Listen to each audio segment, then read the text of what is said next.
வணக்கம் நேர்களே. அதாவது ஏப்ரல் மாதம் பார்த்தோம்னா ஒரு பர்சிஸ்டன்ட் செல்லிங் இருந்ததுங்க மார்க்கெட்டில் அண்ட் பேரிஷ் சென்டிமெண்ட் இருந்தது. அப்புறம் இந்தியன் ஈக்விட்டிஸ் பார்த்தீங்கன்னா என்னாச்சு, ஃபைனலாக ஒரு ரிலீஃப் இன் ஏப்ரல், இந்த ரெக்கவரி மேலேயும் எக்ஸ்டெண்ட் ஆச்சு ஃப்ரண்ட் லைன் இண்டெக்ஸஸ். ஸோ இதனால கிட்டத்தட்ட ஒரு 15% மேலே ஏறினதுன்னு சொல்லலாம் செப்டம்பர் 2024 ஹைக்கு அப்புறம். ஸோ ஒரு ரீபவுண்ட் ஷார்ப்லி. ஸோ இந்த வாலட்டிலிட்டி மெயினாக ரொம்ப இன்வெஸ்டர்ஸுக்கு ஒரு கொஸ்டினிங் ஆஃப் மார்க்கெட் டைரக்ஷனாகவே இருந்துட்டு இருக்கு ஸ்டில்.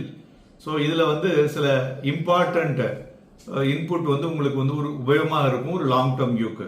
ஸோ நிஃப்டி ரெக்கவரி பார்த்தீங்கன்னா ஒரு ஷார்ப்பாக ஆஃப்டர் லாங்கஸ்ட் லூசிங், அதாவது 1996 அப்புறம் இதை மாதிரியான ஒரு விஷயம் நடந்ததுன்னு சொல்லலாங்க.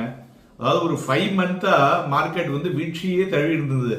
அக்டோபர் 2024 பிப்ரவரி 2025 வரலையும். டியூரிங் விச் நிஃப்டி பார்த்தீங்கன்னாக்கா கிட்டத்தட்ட ஒரு 15% மேலே விழுந்தது.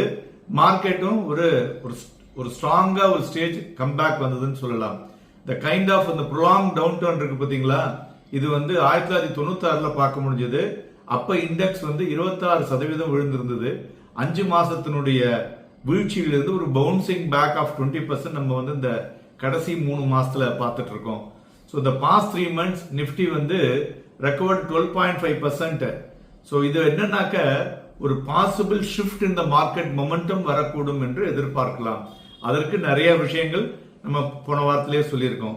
அது மாதிரி இந்த பேட்டர்னும் சஜஸ்ட் பண்றது என்னன்னு பாத்தீங்கன்னாக்க, after the sustain declines Indian market historically the capacity for the Swift அது ஒரு மீனிங்ஃபுல் ரெக்கவரியாக வரக்கூடும்.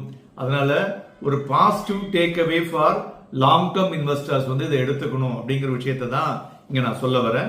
அது மாதிரி இன்னும் சில ஃபேக்டர்ஸ் பார்த்தோம்னாக்க ஒரு மார்க்கெட் மூடுக்கு கோயிங் ஃபார்வர்டா இருக்கு. இப்போ பாத்தீங்கன்னாக்க US federal interest rate cut பண்றதுக்கு உண்டான விஷயங்கள், அது மாதிரி நம்ம RBI repo rate cut in June 2025. So plus ரெண்டாவது நம்மளுடைய ஜிஎஸ்டி கலெக்ஷன் பெட்டரா இருக்கு. RBI is transferring 2.69 crores to government to reduce the fiscal deficit. So அதனால the currency stability under the financial market RBI ஒரு பெட்டர் பொசிஷன் எடுக்கக்கூடிய favourable inflation Outlook, இதெல்லாம் நம்ம சந்தைகளுக்கு பெட்டராக இருக்கக்கூடும்.